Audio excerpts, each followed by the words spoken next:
अस्सलाम वालेकुम नाज़रीन, मैं आप सबकी मेज़बान समीरा खान आप सबका इस्तकबाल करती हूँ HS1 न्यूज़ चैनल पर। आइए नज़र डालते हैं आज की अहम खबरों पर। हाल ही में इलेक्शन कैंपेनिंग के दौरान दो शख्स जो तेलंगाना के मुसलमानों को गुमराह करने की कोशिश कर रहे हैं, ख़ासकर मैं हमारे महबूब आलम खान साहब के बारे में मैं आपको कहना चाहता हूं कि महबूब आलम खान साहब आप एक ख़ानदानी नवाब हैं। जब आप अपने आप को ख़ानदानी नवाब कहते हैं तो आपकी लैंग्वेज भी नवाबी ख़ानदान जैसी होना चाहिए। एक हिंदुस्तान के सीनियर चीफ मिनिस्टर, एक सीनियर कायद को पकड़ के आप उनकी लैंग्वेज में झूठा बोलना और कुछ बोलना, ये आपके लिए शोभा नहीं देता। क्योंकि आप अगर किसी पे उंगली उठा रहे हैं तो 3 उंगली आपके तरफ बता रहे हैं। सब में पहले देख लीजिए, उन्होंने कहा कि सीएम साहब ने झूठ कहा। सीएम साहब कभी भी झूठ नहीं बोलते हैं। देखिए, इलेक्शन में अगर कुछ वादे करते हैं उसमें से मैक्सिमम जो काम होते हैं, अगर एक आध काम अगर नहीं हुआ तो उसके कुछ वजूहात होते हैं।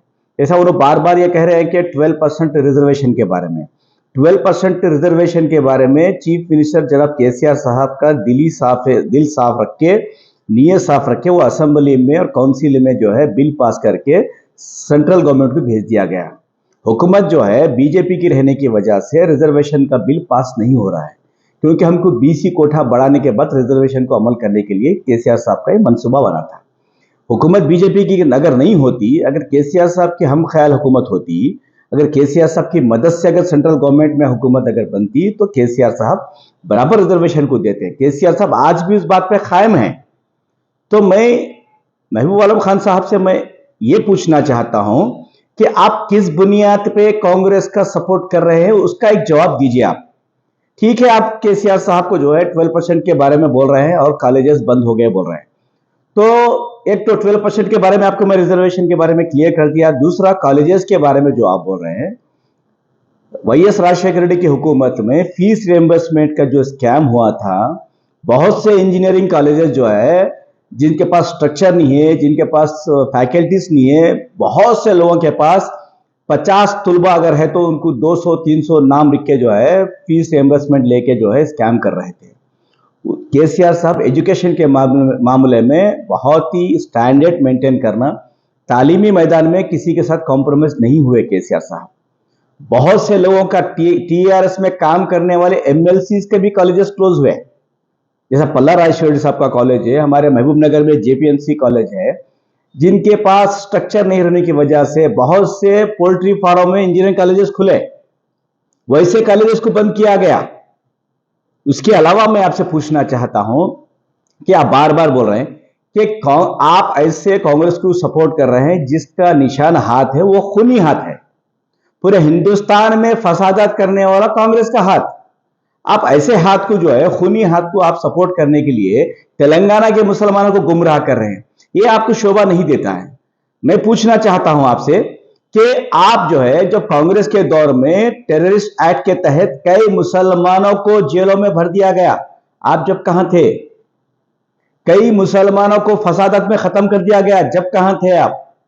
कांग्रेस के दौर में कई चीजों को मुसलमानों को तालीमी इदारे नहीं खोले गए, कई स्कीमात नहीं लाए गए, जब आप आवाज क्यों नहीं करें? आज आप कांग्रेस का साथ दे रहे हैं, उसकी वजह क्या है? आप अगर कांग्रेस का साथ दे रहे हैं वो आपका जाती इख्तियार है, हम उसमें नहीं बोलेंगे, लेकिन आप तेलंगाना के मुसलमानों को जो गुमराह कर रहे हैं वो आपको शोभा नहीं देता है। मैं पूछना चाहता हूं, ये 10 साल में आप बोल रहे हैं कि मुसलमानों के लिए केसीआर साहब कुछ नहीं किए। आप सब में पहले नोट कीजिए, मेरे सवाल का जवाब आप दीजिए। आप बड़े हैं, हम आपकी इज्जत करते हैं। हम आज भी कि केसीआर साहब हमको पार्टी में ये सिखाए हैं कि किसी बड़ों के साथ बदतमीजी नहीं करना, लेकिन अखलाकी दायरे में हम आपको जवाब दे रहे हैं। हम चाहे तो हम भी बहुत जवाब दे सकते हैं आपको, लेकिन ये अखलाकी दायरे में है। अगर दोबारा फिर केसीआर साहब के ताल्लुक से अगर आप गलत बोलेंगे तो हम भी हमारी लैंग्वेज को भी गलत करना पड़ेगा। सब में पहले सवाल आपसे है कि तेलंगाना हुकूमत बनने से पहले मुत्तहिदा आंध्र प्रदेश में हमारे मुसलमानों के लिए कितने इदारे थे, आप उसका जवाब दीजिए। दूसरा शादी मुबारक के तहत कांग्रेस के दौर में स्कीम जो थी उसके लिए क्या खर्चा करे, वो जवाब दीजिए। बैरूनी ममालिक में जाके जो तुलबा हमारे पढ़ रहे हैं उसके लिए कांग्रेस के दौर में क्या अखराजात हुए, कितने लोगों को भेजे, वो उसका जवाब दीजिए। और जो है मक्का मस्जिद ब्लास्ट में जो है कितने मुसलमानों को अंदर डाला गया था, कितने मुसलमानों को जेल भर दिए थे, क्या वो सही सच है या नहीं है, इसका जवाब दीजिए। केसीआर साहब हुकूमत बनने के बाद सब में पहले मुसलमानों के घरों में तालीम होना बोल के टेम्बरी जैसे इदारे 204 स्कूल्स खोले। क्या इसको आप मानते हैं या नहीं मानते हैं? दूसरी बात, शादी मुबारक के तहत 2,75,000 गरीब लड़कियों की शादी हुकूमत तेलंगाना केसीआर साहब के हुकूमत में हुई। क्या इसको आप मानते हैं या नहीं मानते हैं? तीसरी बात, सीएम ओवरसीज स्कॉलरशिप जो 3,280 तुलबा America, London, France, Germany, Australia में जाके पढ़ रहे हैं, उसको आप मानते हैं या नहीं मानते हैं? इतने सारे काम जब कांग्रेस ने नहीं किए, केसीआर साहब करे हैं, तो आप केसीआर साहब जो काम कर रहे हैं वो बोलिए, जो नहीं कर रहे हैं वो बोल रहे हैं। आप जो दो चीजें आप बोल रहे हैं उसको आप जो हाईलाइट करके मुसलमानों को गुमराह कर रहे हैं वो गलत है। तो इस चीजों को आप मानते हैं या नहीं मानते हैं?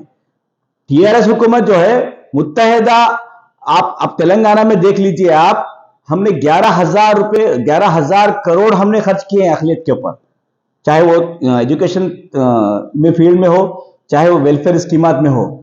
फिर यही काम कांग्रेस वाले क्यों नहीं करे? आपके बाजू में जो रेवंत रेड्डी बैठे हुए हैं पीसीसी अध्यक्ष, उनको पूछिए आप, आपकी उम्र किधर है? आप जो है एक सीनियर कायद, सीनियर पॉलिटिशियन के बारे में ऐसा बोल रहे हैं। जो आपके बाजू में बैठे हुआ है वो एक आरएसएस का आइडियोलॉजी आदमी है, वो खुद कबूल है।